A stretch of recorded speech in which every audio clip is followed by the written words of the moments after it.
والذين يقولون ربنا اصرف عنا عذاب جهنم إن عذابها كان غراما إنها ساءت مستقرا ومقاما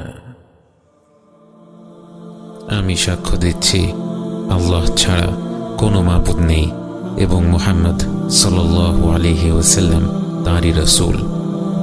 নিশ্চয়ই আল্লাহ সত্য, তার ফেরেশতারা সত্য, তার কিতাব সত্য, তার রাসূলগণ সত্য, কিয়ামতের দিবস সত্য, কদর সত্য, জান্নাত সত্য, জাহান্নাম সত্য।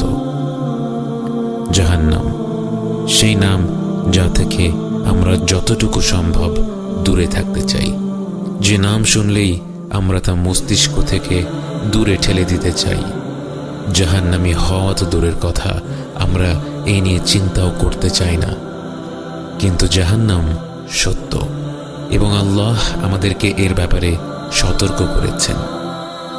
আপনার নিজের সন্তান যদি আগুনের দিকে হাত বাড়ায়, আপনি বলবেন না তাকে আগুনের মতো ভয়াবহ বিষয়ের কথা বলে লাভ কি? ছোট মানুষ এসব কথা শুনলে ভয় পাবে। আপনি জানেন সে আগুনে হাত দিলে তার হাতটা পুড়ে যাবে, তাই আপনি তার প্রতি ভালোবাসার কারণেই তাকে আগুনের ব্যাপারে সতর্ক করে দেবেন। পবিত্র কোরআনে যে বিষয়গুলো বারবার এসেছে তার মধ্যে একটি হলো জাহান্নামের ব্যাপারে সতর্কতা, কারণ আল্লাহ জানেন এই বিষয়ে মানুষ অনেক বেশি খামখেয়ালি। আল্লাহর রহমত অসীম এ কথা ভেবে অগণিত বান্দা জাহান্নামকে ভুলে সেই ভয়ঙ্কর পরিণতির দিকে নিজেদের ঠেলে দেবে।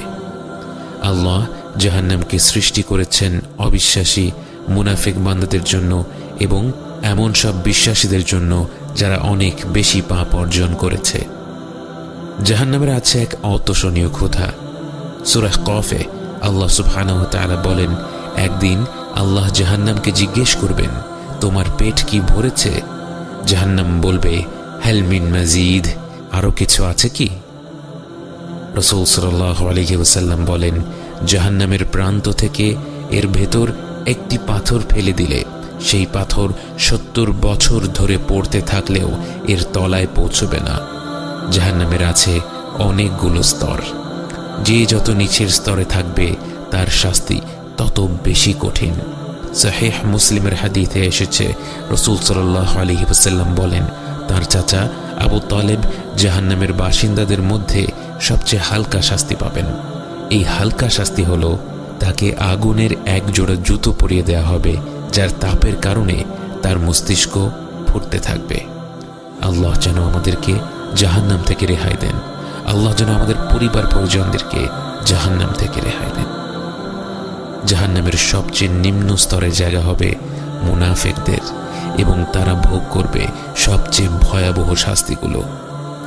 জাহান্নামের বাতাস হবে সামুম, যা হবে অত্যন্ত শুষ্ক ও উত্তপ্ত, এবং জাহান্নামের পানি হবে হামিম, যা হবে ফুটন্ত পানির মতো গরম। সেখানে ছায়া থাকবে শুধুমাত্র একটি গভীর ধোঁয়ার ভেতরে, যেখানে শ্বাস প্রশ্বাস নেয়াই দুষ্কর। জাহান্নামের আগুনের তাপ হবে পৃথিবীর আগুনের চেয়ে 70 গুণ বেশি। যে পৃথিবীর আগুন এক মুহূর্তের জন্য আমাদের শরীর সইতে পারে না, আমরা কি করে জাহান্নামের আগুন সহ্য করার কথা ভাবতে পারি? জাহান্নামীদের উদ্দেশ্য করে আল্লাহ তাআলা বলেন, فذوقوا فلن نزيدكم إلا عذابا জাহান্নামে প্রতিনিয়ত শাস্তি বাড়তে থাকবে। প্রতিদিন যে শাস্তি দেয়া হবে তা তার আগের দিনের চেয়ে বেশি হবে। অর্থাৎ এই শাস্তিতে কারো অভ্যস্ত হয়ে যাওয়ার সুযোগ নেই। একবার ভেবে দেখুন, এইভাবেই জাহান্নামের জীবন চলতে থাকবে 100 বছর নয়, 1000 বছর নয়, বরং অনন্তকালের জন্য। কোটি কোটি বছর পার হয়ে যাওয়ার পরেও শাস্তির পরিমাণ প্রতিনিয়ত বেড়েই চলছে। আল্লাহ যেন আমাদেরকে রেহাই দেন। এমন ভয়াবহ শাস্তির কথা ভাবলে আমাদের মনে প্রশ্ন আসতে পারে, মানুষ পাপ করেছে 70-80 বছর, তাহলে তার শাস্তি অনন্তকালের জন্য কেন? এর কারণ হচ্ছে তার জীবন শেষ হয়েছে আল্লাহর হুকুমে।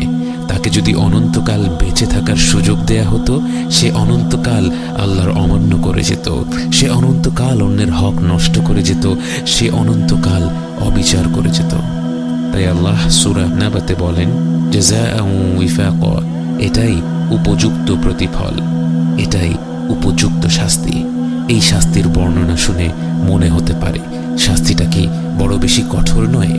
কিন্তু আল্লাহ হচ্ছেন আলিমুল হাকিম, তিনি সব জানেন, তিনি সবচেয়ে বিজ্ঞ। যে শাস্তির বর্ণনা করা হয়েছে জাহান্নামীদের জন্য সেটাই উপযুক্ত শাস্তি।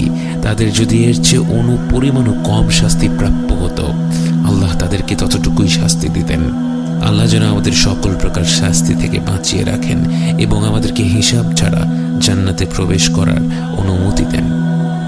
জাহান্নামের বাসিন্দাদের দেহ হবে আকারে অনেক বড়, তাদের চামড়ার পুরুতা হবে 42 যিরা এবং 1 যিরা হচ্ছে প্রায় 3 ফিট, অর্থাৎ তাদের চামড়া হবে প্রায় 120 ফিট পুরু এবং তাদের শরীরগুলো হবে উহুদ পাহাড়ের মতো প্রকাণ্ড। তাদেরকে এত বড় শরীর দেওয়ার কারণ হচ্ছে তারা যেন তাদের শাস্তিগুলো আরো প্রবলভাবে অনুভব করতে পারে। জাহান্নামীদের খাবার হবে দরিয়া, যা না ক্ষুধা মেটাবে না কোনো পুষ্টি দেবে।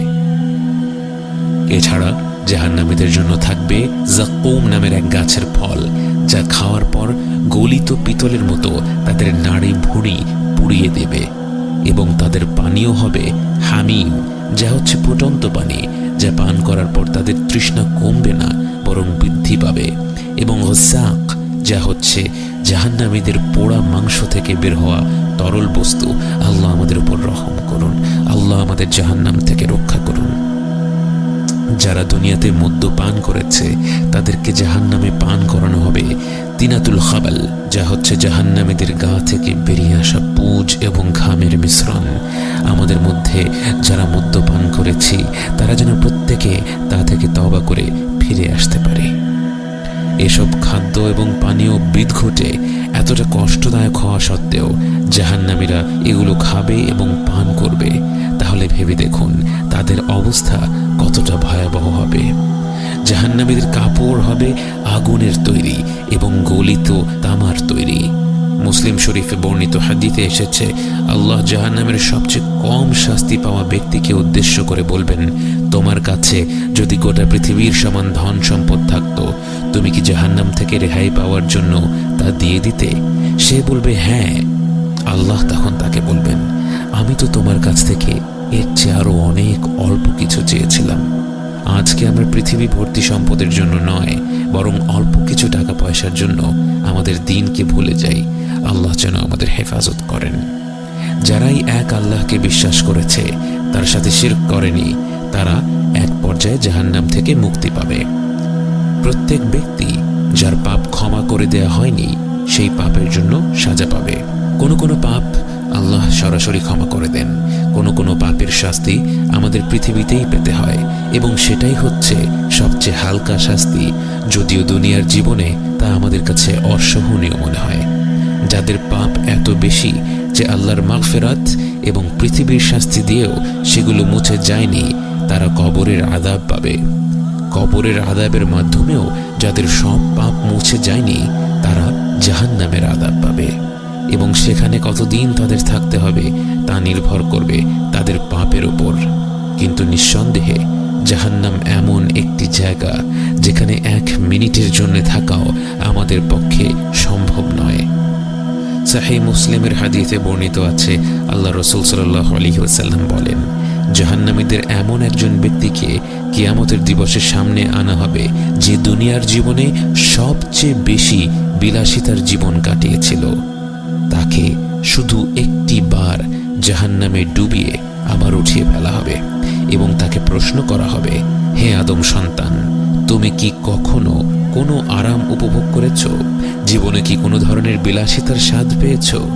সে আল্লাহর কসম খেয়ে বলবে, না আমার রব, আমি জীবনেও কোনো ধরনের আরাম আয়েশ, কোনো ধরনের বিলাসিতা উপভোগ করিনি। সে ব্যক্তি কিন্তু মিথ্যা কথা বলছে না। সে এক মুহূর্তের জন্য জাহান্নামের স্বাদ পেয়ে সত্যি সত্যি তার গোটা দুনিয়ার জীবনের প্রতিটি সুখ ভুলে গিয়েছিল।